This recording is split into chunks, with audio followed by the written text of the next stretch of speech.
You're protected from carbon monoxide, the silent killer at home, but News 3 Investigates found your children may not be at school. I'm Theo Keith with that report. And good evening, I'm FRANKE. 2 months after a carbon monoxide scare at a school in Georgia, News 3 Investigates found there is no law requiring CO detectors in Wisconsin schools. Theo Keith looked into why not and whether your child's school or daycare is covered.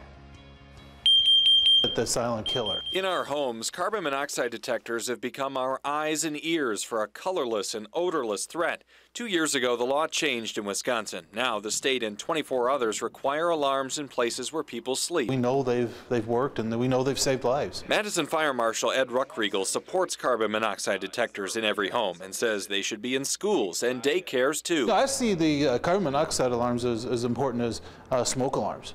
Because, you know, as I say, that it's one of those things that occurs when people aren't aware of it. But there is no law that requires detectors in Wisconsin schools. In Georgia, another state that doesn't mandate them, potentially lethal CO levels at this Atlanta elementary school sent 50 people to the hospital in early December. 500 more had to evacuate from the school, which did not have the detectors. In fact, there are only 2 states, Connecticut and Maryland, where schools have to put them in. Without the requirement, News 3 Investigates found most schools in our area are not installing CO detectors on their own. We called 18 local districts, including all 16 in Dane County, plus Janesville and Beloit. In Cambridge, McFarland, and Mount Horeb, administrators say there is a CO detector in every school building. Oregon didn't get back to us. Other districts gave a variety of reasons why they weren't in their schools, from the way their heating systems work to the cost. One administrator said she knew they were required in homes, but hadn't even thought of it in a school. They are the difference between life and death. Jerry Tift would know. CO detectors aren't mandatory in churches either, but his place of worship, Trinity United Methodist on Madison's near west side, isn't taking chances, and for good reason. Kind of a scary time, really.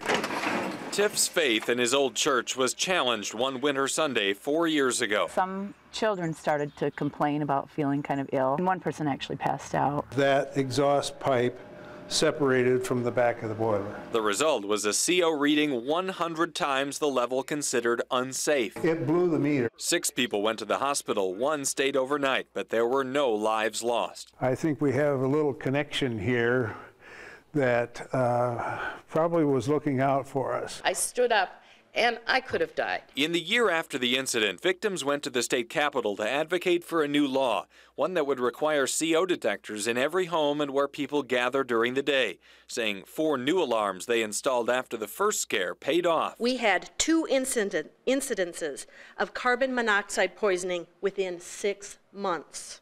Because of these detectors, we were able to save lives. Warning, carbon monoxide. Give you a little peace of mind knowing that's down there now. Oh, absolutely. But at the Capitol, the success of that effort was mixed. Lawmakers did require detectors in homes where they say 72% of CO incidents happen. That law also covers daycares in single-family and 2-family homes, but not larger daycare centers, although 5 of the 6 Madison daycares we called said they did have them.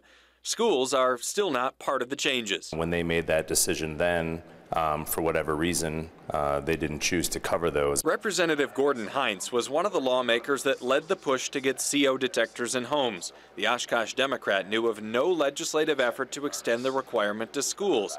And administrators at the State Department of Public Instruction didn't know of one either. You don't want to fly blind on these things. If it's something that we should look at, you know, I'm going to listen to them, but we know we're not going to be able to do everything, and there's a cost with everything. Like many codes, whether it's fire codes, building codes, you know, they come out of tragedy.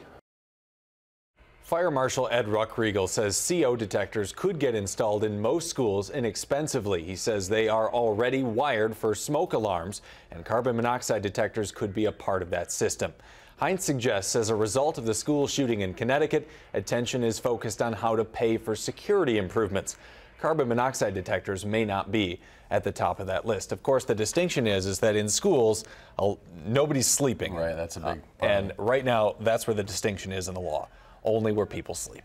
All right, certainly something not a lot of people think about this, right. But an important question. Theo, thank you very much.